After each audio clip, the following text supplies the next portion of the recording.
this week if results go PSG's way. Meanwhile, if you wanted late drama, Spain was the place to be on Sunday.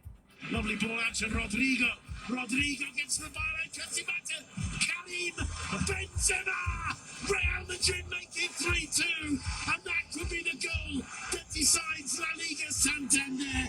Yeah, Real Madrid are now 15 points clear at the top of Spain's La Liga after a dramatic comeback saw them beat Sevilla 3-2 in the last minute of the game. Karim Benzema, as you heard, with the winner, whilst Bayern Munich are on the brink of a 10th straight German title after a regulation victory for them on Sunday.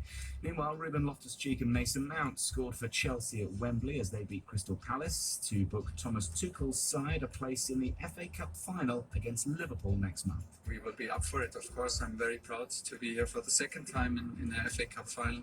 I've been here for Carabao Cup final, so there's room for improvement result-wise, but it means a lot because it's the oldest and most traditional cup competition you can play. I'm very grateful. It's a dream come true. Meanwhile, in Portugal, Benfica won the Lisbon derby. They beat Sporting 2-0. Rangers beat Celtic in extra time to win Scotland's famous Old Firm match and reach the final of the Scottish Cup. And Erik ten Hag suffered defeat in the Dutch Cup final just days before the Ajax boss is set to be named as the new manager of Manchester United. They lost 2-1 to PSV Eindhoven.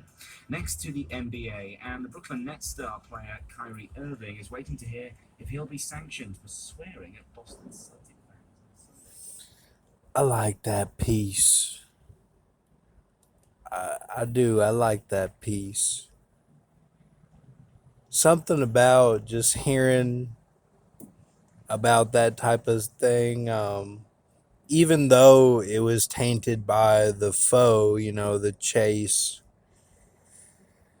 who with the Mexican said he would just want to take the mark of the beast and be a football star.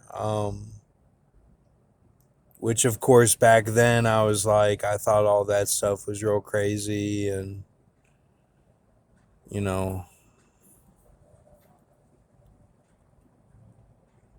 like there was something really wrong with all of that. Like, I knew it then, but I was like going down the rabbit hole, so. But I do like that just to listen to it and kind of like Justice League. There was a couple episodes of Justice League where they were in like Hong Kong or something and they had on their outfits that were kind of like that and just that nostalgia type feeling. Not quite Blade Runner, more clean than Blade Runner.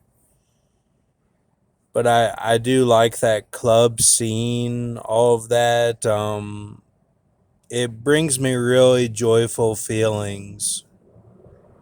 And even the information that he just gave, I think, was pretty good. I'm not really sure on a lot of it.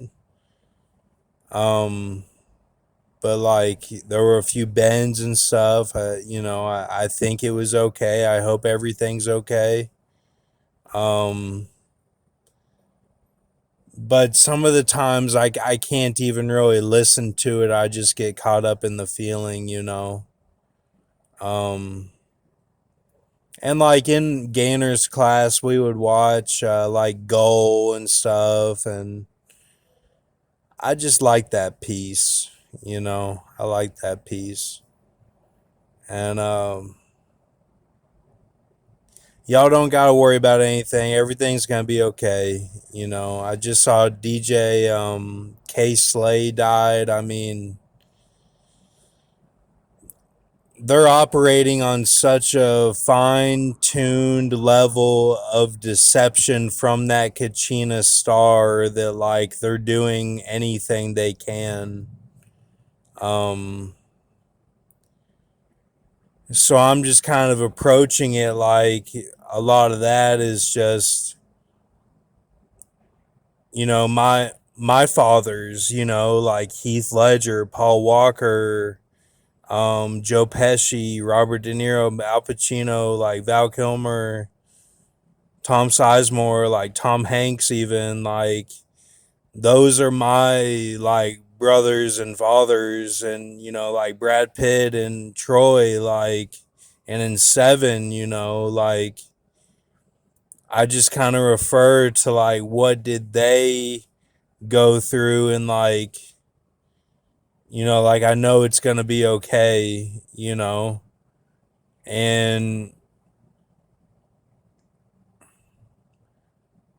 like Jesus has my back, and I'm just not really worried, like there's a lot of chaos. We went over the chaotic waters, all that stuff, like it's okay, it just is what it is. Like they're operating on such a level of deception. I mean, if you watch Grok's new channel, it's like it's I mean, yeah, like I get what he's saying. I understand it. But at the same time, it's almost like it's a mockery of God, saying like the 50-50 and all that, talking about the harvest. Like, I don't really think that's true. Like, I think that, I think the Bible is true. Like, I don't think what he's saying is right. So, like, I believe what Jesus said will never pass away. What Jesus said. He didn't have like contingency plans. He was speaking the absolute truth. Like you better run when you hear it. Like it's coming from Jesus, man. Like better than Solomon, better than any of those pyramids, Ben V. Like that's what Jesus said. Jesus said that stuff. That like that never passes away, man. And like, yeah, I mean, even compared to the Old Testament, it'll never pass away. Like, not saying the Old Testament will, but like that's that's what he said. So like he said it'll never pass away, what he said. I don't think it says that in the Old Testament. If you want to talk about gods and all that, but I mean, I'm seeing things like the gods are like what's your force and your will and your soul, everything that you're built up on. Like that's what the gods are, man. It's not like all the devil. Like, yeah, the devil is a god too. Like his steam and everything like goes to hell. Like he knows that. He's still like doing things for the people that like he thinks are chosen, So all right, I'm gonna get off here. I'm at the airport. So it's the city over there. Yeah, I like that piece. That's all I wanted to say. I like that piece that was on there on the radio. Thank you, and have a good night.